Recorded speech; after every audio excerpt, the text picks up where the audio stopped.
perfectionist, so like I really wanted it to be perfect. Okay, perfect.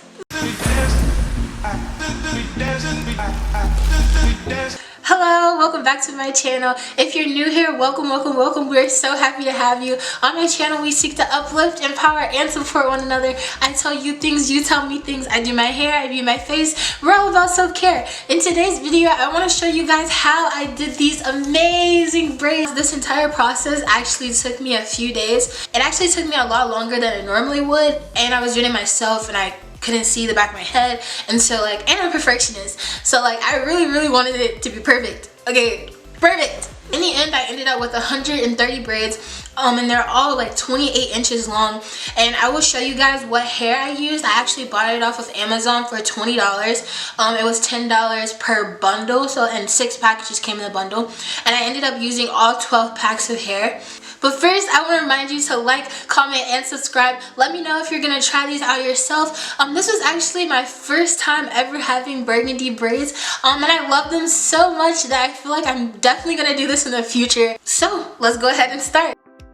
So the very first thing that I did was part my hair into 4 sections, and what I did is start from the front, like on the bridge of my nose, using my nose as like a guide for the middle of my head, and then I like parted from the front to the back, and then from ear to ear. After that, all I did was comb out each section with this detangling brush that I just bought off of Amazon, and I can put a link to it down in the description box below if anybody wants to like try this brush out. After I like combed out each section, I just braided each section really quickly so that I could get it out of the way, because my hair is super thick and it just kind of flies everywhere, and so I just needed a way to like put it aside.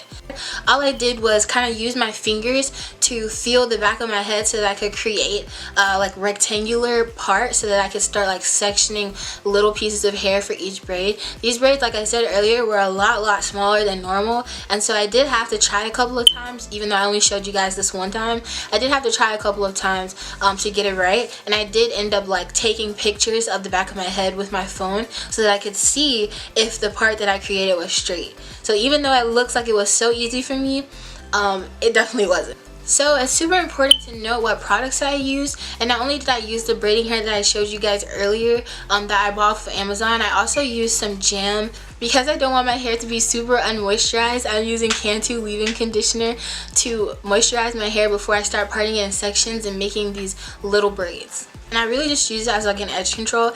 Later on, I ended up switching over to edge wax because I ran out of jam. Yes, I used the entire container of jam, don't come for me. And I have not used it before, and they came out looking like trash. So I always use edge control now because I just love the way that it looks. I know that there are a lot of different sections that I'm making, but overall all I'm doing is parting down the middle, down the side, and I'm creating 4 big sections of hair. And then I'm taking each of the 4 sections and I'm splitting it into smaller sections the size of the braids that I want. Day 2. All I'm doing now is just braiding the little section of hair that I took out for each bigger braid that I'm gonna do later. This step is pretty unnecessary. I just like to do it because it really helps me to move faster in the process later on, and I want to make sure that every section is clean.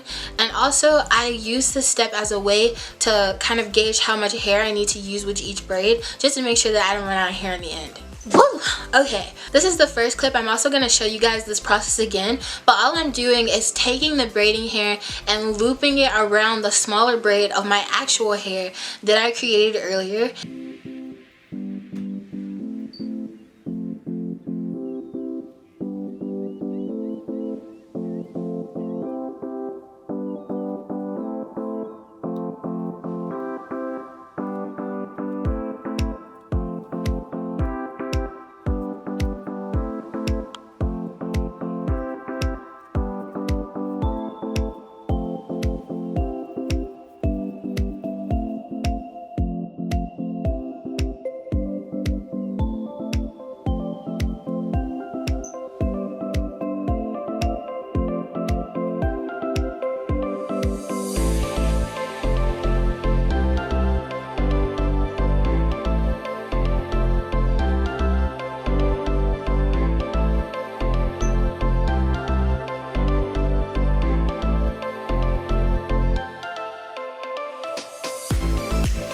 Yay! So now I have finally finished braiding all of my hair, but the process is not over yet. So all I'm gonna do now is just section all of my braids into, I think it was 5 sections, and then with each of those sections I'm just gonna separate those loose pieces, those loose strands of braiding hair that I left out while I was braiding, and then I'm just gonna flexi rod those pieces using 1 flexi rod per section. So I had a total of 5 flexi rods in my hair, and as you can see from the clips, I just repeated this for each section. I know by the end I looked completely ridiculous with all of these flexi rods in my hair, but the end product was very, very worth it. So now that I've finished the braiding process, I need to go warm up some water while I'm doing the flexi rod process that I'll show you guys in a second.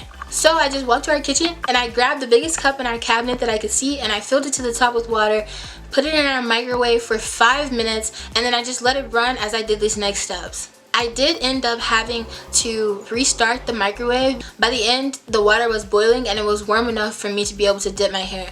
So that I didn't burn myself with boiling water, I went and grabbed 2 towels. One of the towels I wrapped around my shoulders, and the other towel I used simultaneously to grab the pink cup that I used to boil the water and to dry my hair after I dipped it. So what I did with each of the 5 sections was put my flexi rod in the water, and then I took it out and I put the cup down, and then I dried it using the towel that I already had in my hand.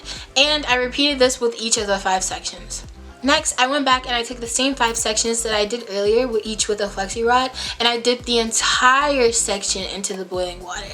I will say that I had to refill my cup of water because the braids kind of like soaked it up some, but that wasn't really a big deal. So I just kept dipping and dipping and dipping. This process I think took me an extra hour onto the time that I had already spent braiding my hair. So because it was already 3 o'clock in the morning, I was feeling very impatient, I was very tired. I decided to just blow dry the flexi rods, even though normally I would just wait for them to dry, air dry on their own, but this time I decided to blow dry them. Once I felt like they were substantially dry, I took out all the flexi rods, and let me just say that I was feeling myself at this point. Even though my face looks kind of bland, I was really looking, I was like, oh, I'm kind of cute. I'm kind of cute. The flexi rod parts were dry, but the rest of my hair was still kind of wet, and so I just went back and I blow dried it some more. Basically the process is finished, but I wanted my scalp to be moisturized as well, so I went back and I added some oil to my scalp, and I was just rubbing it in, giving myself a good little massage. And the last and one of the most important steps is adding mousse on top of my hair.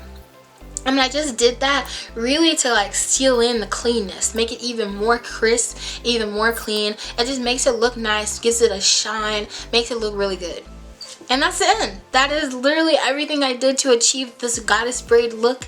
I did make a TikTok while I was doing this whole look, and it's on my TikTok account if you want to go check that out. But if I put it on this video, YouTube will copyright the song, so I can't put it here, I'm sorry. However, I did insert another clip that I put on Snapchat, so watch me be cute for a couple of seconds.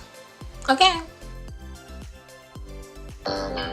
Since you are still here and you made it to the end of the video, please don't forget to like, comment, and subscribe. Welcome to the family, and I love you so much. Bye!